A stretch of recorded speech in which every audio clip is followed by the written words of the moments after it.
Bienvenue, merci d'être là, merci d'être présent. Je me présente rapidement, moi c'est Alice, je suis responsable communication chez Blanc et je suis accompagnée de Anthony, que je laisse se présenter. Merci Alice. Je vais rapprocher le micro, ce sera mieux. Bonjour à toutes et à tous. Déjà, merci d'être avec nous ce matin. 9h, 9h15, c'est pas très simple pour parler URSSAF et TVA tout de suite. Donc, on va essayer de faire ça le plus simplement possible. Donc, moi, je m'appelle Anthony, je suis responsable des contenus et de la veille chez Blanc. Je me suis spécialisé en fait dans toutes les questions liées à la micro-entreprise, que ce soit de la création à la gestion de la micro-entreprise. Aujourd'hui, on va essayer de décrypter ensemble un peu toutes les nouvelles actualités réglementaires qui sont arrivées ou qui vont arriver pour les micro-entreprises. Donc, je parlais de l'URSSAF et de la TVA, c'est de ça dont on va se parler ce matin. Je suis très content en fait de pouvoir parler de ce sujet parce que faut savoir qu'il y a à peu près, il y a une étude en fait de Statista qui était sortie il y a quelques années qui disait que les formalités liées aux entreprises, la gestion de l'URSSAF, le paiement de la TVA, faire de la facturation, c'était l'un des premiers freins à la création d'entreprises, l'un des premiers freins pour en fait pour les Français pour avoir l'envie d'entreprendre. Donc on va essayer ce matin de pouvoir un peu désacraliser un peu toutes ces difficultés et un peu essayer de faire comprendre toutes ces nouveautés. Merci. Avant de rentrer vraiment dans le vif du sujet, pour ceux qui ne connaissent pas, je vais vous présenter très rapidement ce qu'est Blanc. Blanc, c'est un compte pro 100% en ligne dédié aux indépendants. Voilà, ça s'est lancé en 2021. On est une filiale du Crédit Agricole. Et voilà, c'est un compte pro. On est à peu près, on a depuis 3 ans pas loin de 50 000 clients. On est plus de 90 collaborateurs au sein de la team. Et puis on a pas mal de fonctionnalités. Et on va revenir dessus à la fin de la présentation. Mais voilà, on est un compte pro dédié aux indépendants. Et Anto, je te propose d'attaquer tout de suite le sujet. Première question, tout simplement, est-ce que tu peux nous dire quelles sont les nouvelles réglementations récemment passées ou à venir ? Ouais, et c'est la question la plus importante d'entrée de jeu. Il y a 2 évolutions réglementaires pour les micro-entrepreneurs qui sont arrivées en 2024 ou qui vont arriver, les plus importantes. La première, en fait, c'est l'évolution des cotisations de l'URSSAF. Est-ce qu'il y a des micro-entrepreneurs déjà dans la salle ou des futurs micro-entrepreneurs ?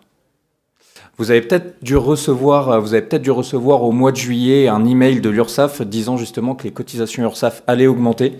C'est le cas en fait pour toutes les micro-entreprises en profession libérale. Je reviendrai sur le principe de profession libérale ensuite, on expliquera de quoi il s'agit. Et ça va concerner en tout 600 000 micro-entrepreneurs. Il y a une augmentation de l'URSSAF. On va attaquer ça tout de suite. La deuxième qui arrivera, et ça on en parlera juste après, c'est en 2025, ça concernera cette fois-ci tous les micro-entrepreneurs, et c'est une augmentation des seuils de franchise en base de TVA. Donc concrètement, les micro-entrepreneurs sont pour la plupart exemptés de payer la TVA. Selon un certain seuil, ces seuils vont augmenter. On en parle juste après. D'abord focus sur l'URSSAF. On peut passer à la slide suivante. Qu'est-ce qui change concrètement ? Je te propose même en fait de montrer directement le tableau, ça sera plus simple. En fait, tous les micro-entrepreneurs là, vous avez certainement, alors je le redis, en fait, le mail que vous avez reçu au mois de juillet vous indique quel est le montant qui a changé selon votre statut. Si vous avez créé votre micro-entreprise avant 2018, votre taux de cotisation passe à 23,1%. Si vous êtes affilié à la CIPAV, donc que vous êtes en profession réglementée, ça va passer à 23,2%. Et en fait, la petite notion à avoir, c'est pour toutes les micro-entreprises qui ont été créées après 2018. Le taux va augmenter progressivement. Aujourd'hui, depuis le 1er juillet 2024, il est à 23,2%. Il va passer progressivement à 23,1%, pardon. Il va passer progressivement à 26,1% jusqu'en 2026. Pourquoi cette augmentation ? Je l'expliquerai un peu plus en détail ensuite, mais pour rentrer dans le vif du sujet, en fait, elle est destinée à renforcer la retraite des micro-entrepreneurs. Voilà pourquoi il y a cette augmentation. C'est dû en fait essentiellement en fait à la réforme des retraites de 2018. Voilà pour cette partie vraiment très liée sur les statistiques, enfin les taux de cotisation. Merci beaucoup. Est-ce que tu peux un peu plus nous parler du coup de qui et pourquoi en fait, qui est concerné exactement par cette augmentation des cotisations URSSAF? Oui, bien sûr. Alors, comme je disais, cette augmentation des cotisations de l'URSSAF, elle ne concerne pas tous les micro-entrepreneurs. C'est une catégorie bien ciblée, c'est les professions libérales. Et parmi les professions libérales, on va cibler 2 catégories de professions libérales. Si on peut passer à la suivante, c'est les professions réglementées et les professions non réglementées. Quelle est la différence entre les deux? En ce qui concerne les professions non réglementées, il s'agit de toutes les professions qui ne sont pas régies, réglementées en fait par un diplôme ou une qualification particulière. Donc là, on va s'adresser principalement en fait à tous les métiers de freelance, les graphistes, les rédacteurs, les développeurs web, toutes ces professions pour lesquelles on n'a pas besoin d'avoir un diplôme pour certifier qu'on est capable de faire cette profession. Tout le monde peut le faire. Et ces professions-là dépendent de la sécurité sociale des indépendants. À l'inverse, les professions réglementées, celles-ci dépendent de la Caisse interprofessionnelle de prévoyance et d'assurance vieillesse. Ça fait un petit peu long comme nom, on va limiter ça à la CIPAV. Et là, cette fois-ci, donc, comme ça porte bien son nom, ce sont tous les métiers qui sont réglementés par un diplôme ou une qualification particulière. Et là, on va se parler donc des architectes, des psychologues, des ostéopathes, des moniteurs de ski, des guides de haute montagne. Voilà, toutes ces professions pour lesquelles il faut vraiment avoir une qualification, un diplôme donné. On peut passer à la suivante. Bah oui, est-ce que tu peux nous donner quelques exemples de profils pour qu'on comprenne bien? Ouais, bien sûr. Pour faire le point, donc sur la slide suivante, je voulais vous présenter en fait quelques profils types justement des personnes qui seront concernées par cette augmentation et comment elles le seront. Je vous donne par exemple le profil de Sarah qui elle est graphiste, donc elle est en profession non réglementée. Elle est en activité depuis 1 an, donc après 2018. Elle subira donc une augmentation progressive de son URSSAF pour monter jusqu'à 26,1% en 2026. Il y a Noah qui, lui, est architecte, donc lui est affilié à la CIPAV, il est en profession réglementée, il est en activité depuis 2015, donc il a un taux de cotisation qui s'élève à 23,2% et qui restera à 23,2%. Dans le même temps, on a Camille qui, elle est développeuse web, elle est affiliée à la SSI en profession non réglementée, en activité depuis 2012, donc avant 2018. Son taux de cotisation est à 23,2% et reste à 23,2%. Le dernier profil, c'est Antoine. Lui, il est commerçant automobile affilié à la Sécurité sociale des indépendants. Il est en activité depuis 2021. Et lui n'est pas concerné par l'augmentation puisqu'il exerce une activité commerciale. J'ai un peu fourché. Un petit récap sur la slide suivante. On l'a refait au global, si vous voulez prendre en photo ce tableau. Les micro-entreprises en profession non réglementées qui sont créées avant 2018 ont un taux de cotisation à 23,2% et qui restent à 23,2%. Les micro-entreprises en profession non réglementées qui sont créées après 2018, c'est là la petite différence, vont avoir une augmentation progressive à 26,1%. Aujourd'hui, c'est à 23,1%. Ça va passer à plus de 24% à partir du 1er janvier 2025 et ça passera à 26,1% à partir du 1er janvier 2026. Et dernièrement, donc, les micro-entreprises en profession réglementée qui, elles, sont à 23,2% et resteront à 23,2%. Merci beaucoup. Et du coup, Anthony, pourquoi finalement les auto-entrepreneurs subissent cette augmentation et comment on s'y prépare? Je bois un petit peu d'eau. Je commence à beaucoup parler, ça commence à me donner soif. Pour bien comprendre cette augmentation, en fait, il faut remonter à 2018, comme je le disais.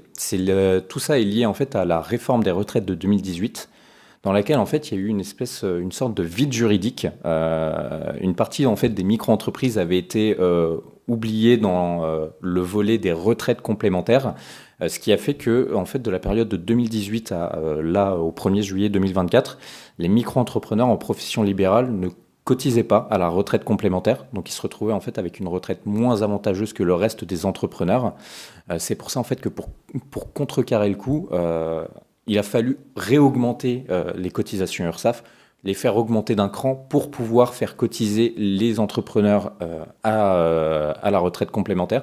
C'est d'ailleurs pour ça qu'il y a une petite différence entre les micro-entreprises créées avant 2018 et celles créées après 2018. Celles créées avant 2018, en fait, ont commencé à cotiser à la retraite complémentaire avant la réforme des retraites de 2018. Celles créées après 2018, du coup, n'ont pas commencé à cotiser à la retraite complémentaire. C'est pour ça qu'il a fallu rehausser pour les micro-entreprises créées après 2018. C'est là, voilà, toute la petite subtilité. Maintenant, la question, c'est de savoir aussi comment bien s'y préparer. J'ai plusieurs conseils là-dessus. Moi déjà, je conseille à tous les auto-entrepreneurs de refaire leur point sur leur compta. Ça, c'est le point numéro 1, de faire le point sur le chiffre d'affaires qu'on fait à l'année, de voir combien est-ce que ça va coûter cette augmentation, comment est-ce que ça va être impacté sur le paiement des charges, même sur le versement du salaire. De l'autre côté, je conseille aussi de bien jeter un coup d'œil en fait au calendrier aussi des paiements des cotisations URSSAF si vous êtes en paiement des cotisations en mensuel ou en trimestriel. C'est toujours important de jeter un coup d'œil à ça. Et à côté de ça, nous, chez Blanc, on a des fonctionnalités très utiles qui permettent d'aider les auto-entrepreneurs à pouvoir payer leurs cotisations URSSAF. C'est-à-dire qu'on a automatisé avec notre application la déclaration URSSAF. Vous pouvez faire votre déclaration depuis votre compte bancaire, depuis votre compte professionnel. C'est automatiquement transmis à l'URSSAF. Je reviendrai dessus juste après. Un dernier point, pour faire un récapitulatif complet et global de tout ce qu'on s'est dit, on peut passer à la slide suivante. En fait, on a fait un petit article sur notre site sur lequel vous aurez vraiment, en fait, tout ce qu'on s'est dit ce matin. Il y a la totalité de mon discours sur cet article, et en prime, on a mis un petit simulateur dedans pour pouvoir estimer, en fait, selon votre chiffre d'affaires mensuel, à combien vont s'élever les cotisations URSSAF selon votre cas, si vous avez créé votre auto-entreprise avant ou après 2018, si vous êtes en profession réglementée ou non. On a fait un peu tout le global de ça pour que vous puissiez calculer très concrètement à combien ça va revenir. Top, merci beaucoup Anthony. Maintenant qu'on a fait le tour de l'URSSAF, on va passer à la deuxième grande nouveauté, la franchise en base de TVA. Qu'est-ce que c'est exactement ? Est-ce que tu peux nous éclairer un petit peu là-dessus ? Oui, bien sûr. La franchise en base de TVA, c'est un régime spécial qui permet aux auto-entrepreneurs de ne pas facturer la TVA à leurs clients tant qu'ils ne dépassent pas un certain seuil de chiffre d'affaires. En gros, c'est une simplification administrative. Vous n'avez pas besoin de vous embêter avec la TVA tant que vous restez sous ces fameux seuils. Tout ça, ça permet aux micro-entrepreneurs d'alléger en fait toute la gestion fiscale, de ne pas avoir à se casser la tête avec une paperasse supplémentaire. Il n'y a pas de TVA sur les factures émises, pas de déclaration mensuelle ou trimestrielle de TVA et pas de reversement à l'État. En revanche, en contrepartie, les auto-entrepreneurs peuvent pas déduire la TVA de leurs achats professionnels. C'est ça en fait la contrepartie, c'est vous payez pas de TVA, vous ne pouvez pas la faire prélever de vos achats professionnels. Vous payez la TVA, vous pouvez les prélever de vos achats professionnels. Ok, et alors qu'est-ce qui change concrètement ? Alors en fait, à partir de 2025, ces seuils vont changer, ils vont évoluer. Pour ceux qui font de l'achat-revente, on peut passer en fait au tableau. Ce sera plus simple pour expliquer. Pour ceux qui font de l'achat-revente ou de la fourniture de logement, le seuil va baisser et il va passer de 91 900 euros à 85 000 euros. Pour les prestations de services et les loueurs en meublé, le seuil va passer de 36 800 euros à 37 500 euros. Il y aura une augmentation donc pour toutes les professions en prestations de services. En plus de ces changements de seuil, la période de tolérance en cas de dépassement, elle va également être modifiée. Je reviendrai un peu plus tard sur tout ce qui est je me suis perdu dans ce que je disais, sur le dépassement, sur les seuils de dépassement. À savoir, là, on a les montants qui, eux aussi, vont évoluer. On a, pour les activités d'achat-revente, on a actuellement, on est à 101 000 euros et pour l'année 2025, on va passer à 93 500 euros. Et pour les prestations de services, on était à 39 100 euros et on va passer à 41 250 euros. Ce seuil de tolérance, ce seuil de régime majoré, en fait, c'est sur la période sur laquelle vous avez dépassé le montant annuel pour ne pas facturer la TVA. C'est un seuil en fait pendant lequel vous allez rester en fait pendant une période où si vous ne dépassez pas ce montant, vous pouvez continuer à ne pas facturer la TVA. Et tant que vous ne dépassez pas ces seuils, vous n'êtes pas obligé de facturer la TVA. À partir du moment où vous dépassez ce seuil majoré, vous avez à facturer la TVA. Je fais le tour là-dessus. Et alors, est-ce que tu peux nous dire qui est concerné ? Alors là-dessus, ceux qui sont concernés, c'est tous les auto-entrepreneurs. De manière différente selon leur activité, comme je disais. Il y a les activités d'achat-revente et les prestations de services, donc les activités commerçantes dites BIC, les activités non commerçantes dites BNC.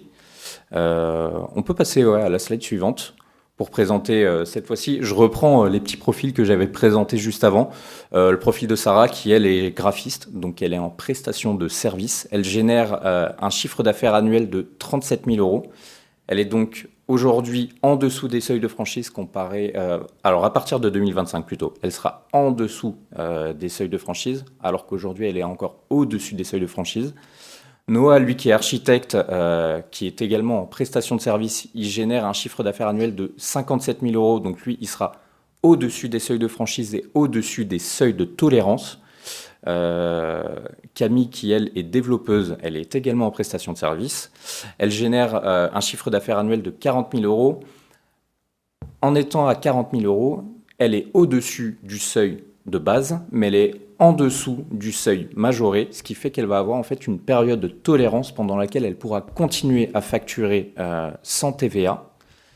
Au bout de ce seuil de tolérance qui sera dépassé, elle devra facturer la TVA. Et enfin, on a Antoine qui lui est commerçant automobile, donc lui il fait une activité d'achat-revente. Il génère un CA, un chiffre d'affaires annuel de 89 000 euros. Il sera donc au-dessus du seuil de franchise. Le petit récap. On la refait encore. Pour les prestations de services et les loueurs en meublé, l'augmentation du seuil passe à 39 100 euros et le seuil majoré à 41 250 euros. Pour les activités d'achat-revente et de fourniture de logement, le seuil baisse à 85 000 euros et le seuil majoré à 93 500 euros. Et là, c'est pour tout le monde. La période de tolérance, actuellement, elle est de 2 ans et à partir du 1er janvier 2025, elle passera à 1 an. Donc, je la refais, on reprend. Est-ce que tu peux revenir sur la slide juste avant ? Si on reprend par exemple le cas de Camille qui, elle, a un chiffre d'affaires annuel à 40 000 euros, elle est en dessous du seuil majoré, elle pourra continuer en fait à facturer sans TVA pendant 1 an. Au-delà de ce seuil, de cette année de tolérance, si elle continue en fait à faire un chiffre d'affaires de plus de 40 000 euros, donc au-dessus du seuil de base, elle devra facturer la TVA. Top. Et du coup, toujours la même question. Pourquoi ce changement a lieu et comment on s'y prépare ? En fait, ce changement, c'est pour plus de stabilité et plus de visibilité pour les auto-entrepreneurs en fixant des seuils qui soient un petit peu plus précis et en fait adaptés surtout à la situation économique. Il y a eu une situation d'inflation. Ces taux sont un petit peu anciens. Ils sont sortis, si je dis pas de bêtises, il y a 2 ans. Voilà, il y a eu une augmentation des taux pour en fait refléter la réalité économique actuelle. C'est aussi, ce changement en fait, il s'inscrit dans une réforme européenne qui en fait s'inscrit dans une logique d'harmonisation des régimes fiscaux de toute l'Union européenne. Ça permettra en fait une meilleure gestion des échanges commerciaux pour les auto-entrepreneurs qui travaillent avec des clients ou des fournisseurs qui se retrouvent dans d'autres pays de l'Union européenne. Comment s'y préparer maintenant ? En fait, c'est comme pour l'URSSAF. Je vous disais, pour l'URSSAF, il faut anticiper. Pour la TVA, c'est la même chose. Anticiper vis-à-vis de son chiffre d'affaires, de faire un calcul sur est-ce que je vais dépasser les seuils l'année prochaine ? Est-ce que je vais dépasser les seuils majorés ? De vérifier ce qui est le plus intéressant aussi. Ne pas payer la TVA ou... la payer, mais pouvoir aussi déduire la TVA de ses achats professionnels. Ça, c'est quelque chose qui peut être très intéressant pour les professions en achat-revente. Quand on a des achats professionnels, qu'on a beaucoup de charges à payer, ça peut être très intéressant en fait, de déduire la TVA. Mon petit conseil, là c'est mon petit conseil à moi là-dessus, si vous savez que vous allez dépasser le seuil de franchise sur l'année 2025, par exemple vous êtes en prestation de service et vous allez passer au-dessus des 39 100 euros, vous le savez que ça va venir à la fin de l'année 2025. Ce que je peux vous conseiller pour garder une année de répit sans avoir à facturer la TVA, c'est sur les derniers mois de l'année, sur le mois de décembre, toutes les factures que vous allez faire passer en décembre, de les faire passer au mois de janvier. Comme ça vous permet en fait d'avoir une période de répit sur laquelle vous faites votre chiffre d'affaires de plus de 39 100 euros sur l'année, mais comme vous le facturez sur le mois de janvier 2026, ça passera automatiquement sur l'année suivante, donc ça laisse une année de répit sans avoir à facturer la TVA. J'ai fait le tour là-dessus. Pareil, comme pour l'augmentation de l'URSSAF, on a fait un petit article pour présenter toutes les nouveautés liées à la TVA qui arrivent donc au 1er janvier 2025. On fait tout le récap, il y a tous les tableaux, toutes les explications au global et tout ce que je vous présente ici. J'ai fait le tour sur toutes les évolutions réglementaires et ça va, j'ai même un petit peu d'avance. Je vais pouvoir vous présenter, je vous parlais juste avant de Blanc et des outils qu'on a, notamment des outils d'automatisation de la déclaration URSSAF. Alice, je te propose qu'on en parle un petit peu plus, qu'on parle un petit peu plus de Blanc, de ce qu'on fait, de notre produit. Aujourd'hui, Blanc, c'est un compte professionnel qui se détaille en 3 offres. On a une offre qui démarre à partir de 6 euros par mois. Avec Blanc, vous avez une carte Visa Business, des virements SEPA, un outil pour pouvoir créer, éditer, personnaliser vos factures avec votre logo, les charges que vous voulez inclure selon les taux de TVA que vous voulez inclure, et vous pouvez changer les prestations comme vous le souhaitez. La facture s'édite en moins de 30 secondes, c'est très rapide à faire. Vous avez un support client qui est disponible par email et par téléphone 7 jours sur 7 selon votre offre. Et aussi en fonction des offres, vous avez une assistance par téléphone avec un conseiller dédié, des assurances supplémentaires, des assurances professionnelles pour pouvoir en fait assurer tous vos déplacements professionnels, tout votre matériel professionnel. Et vous avez aussi la possibilité d'encaisser des chèques. Je reviens un petit peu plus donc, en détail sur l'automatisation de l'URSSAF. Ça, c'est l'une de nos fonctionnalités phares dont on est très fier. On s'est allié en partenariat avec l'URSSAF pour pouvoir vous permettre à nos clients de déclarer leur cotisation URSSAF depuis notre application. Comment ça se passe ? En fait, on est le compte professionnel de l'auto-entrepreneur. On voit, nous, les rentrées d'argent, on voit les rentrées de chiffre d'affaires. Donc, en fait, on est capable, la semaine juste avant la déclaration URSSAF, d'envoyer une petite notification dans l'application du client et de lui dire c'est l'heure de payer les cotisations URSSAF, c'est l'heure de faire la déclaration.